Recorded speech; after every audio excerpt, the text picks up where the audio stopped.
Okay, you are going to learn how to add and subtract using the vertical method. In the past, we've been writing our addition problems and subtraction problems using pictures and sometimes using tape diagrams.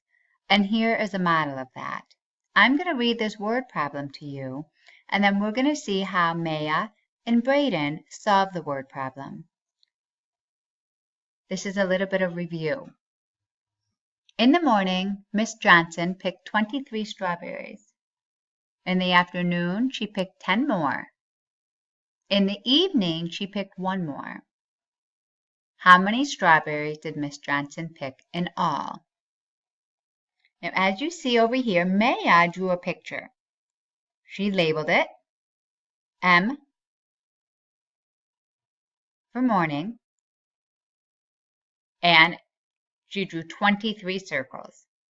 And then she labeled the picture with an A for the afternoon, which is when she drew 10 more circles for 10 more strawberries, and then she labeled an E for the evening with 1 more strawberry.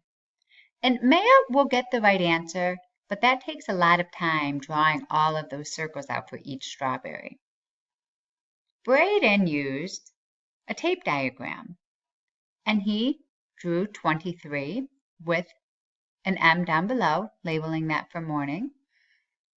Then he drew the 10 with the A down below, labeling that for afternoon, and then of course the 1 that Miss Johnson picked in the evening. He can also get the right answer, but he drew the picture, and now he is still going to have to add them.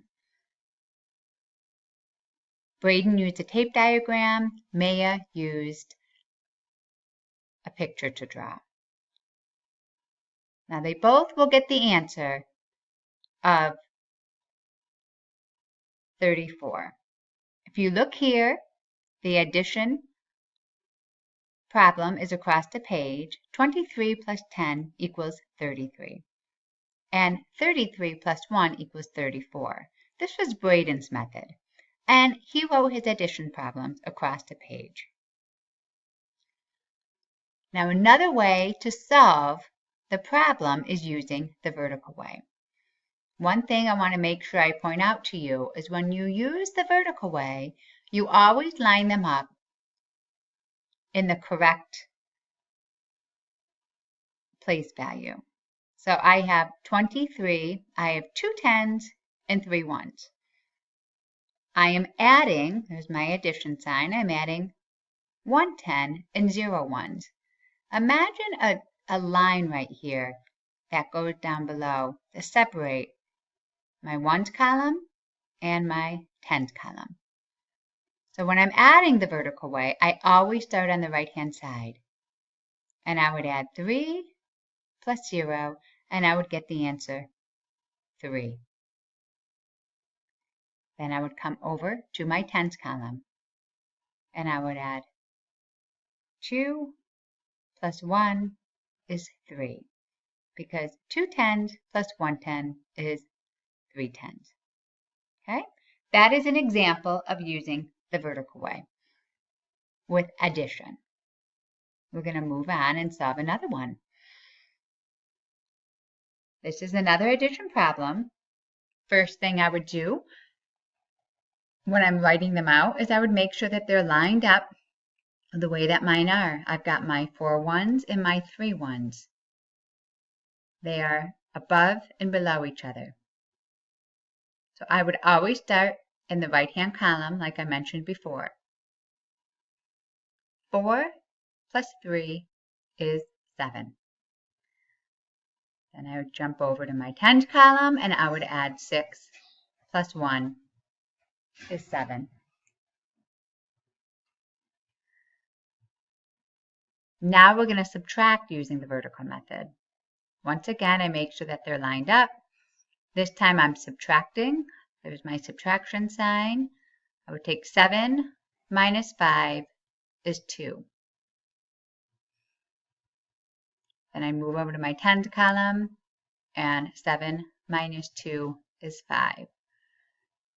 One thing I want to make sure you're aware of when you're subtracting is that the larger number must always go on top.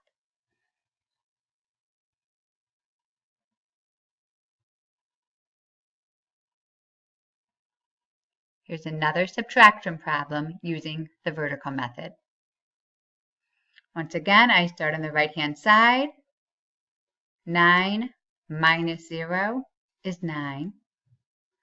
Then I come over to my tens column. 2 minus 1 is 1. So 29 minus 10, or subtract 10, is 19.